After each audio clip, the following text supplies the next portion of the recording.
I'm just putting the finishing touches off to a patio. This is a 611 lime mortar. I like the lime because it lets the flags expand and contract in the heat and the cold, and it allows for small movement when you're walking across it, rather than banging a 3-to-1 concrete, sand and cement into it. Right, I'm going to need a brush, pick, just in case I've missed anything. I've actually got like a tomahawk to get it out. I've got 1, 2, 3, 4 different size trowels. I've got my mats, I've got my gloves. That's the most important things. Right, easiest way to do it is use a little plastic sheet like this.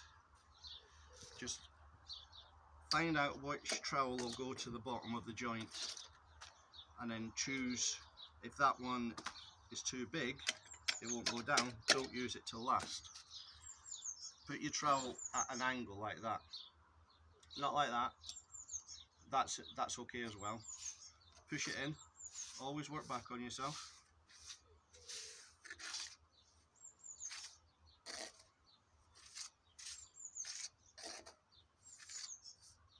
Right. Get a bigger trowel. Work back on yourself.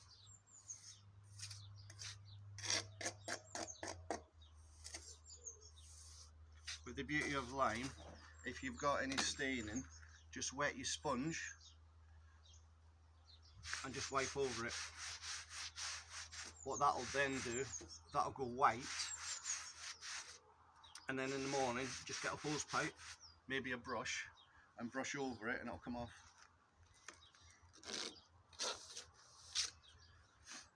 I've done patios in this mortar before and it's lasted 20 years.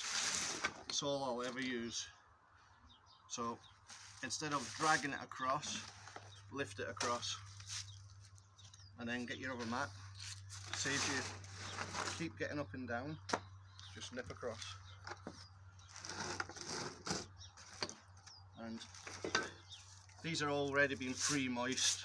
They're a little bit damp, which is what you want. You don't want to point into dry, even with a wet mix.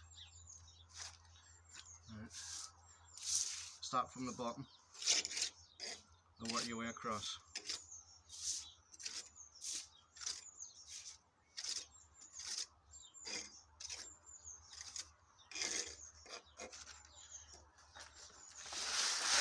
Right.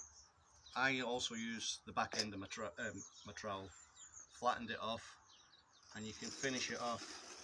Because there's a little void there, I can throw a little bit of mortar in it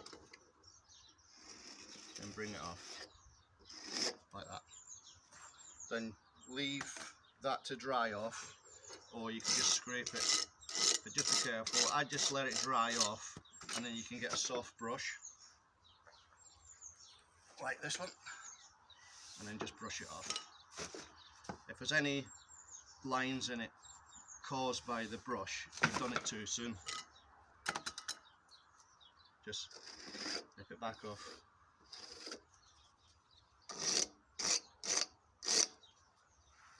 Common mistakes are doing it too wet.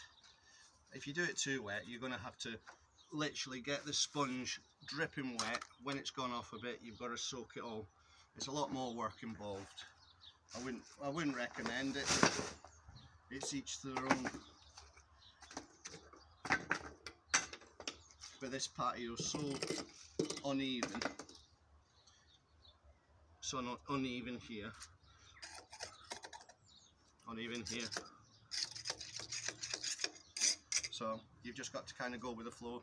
That's why I use the end of the trowel.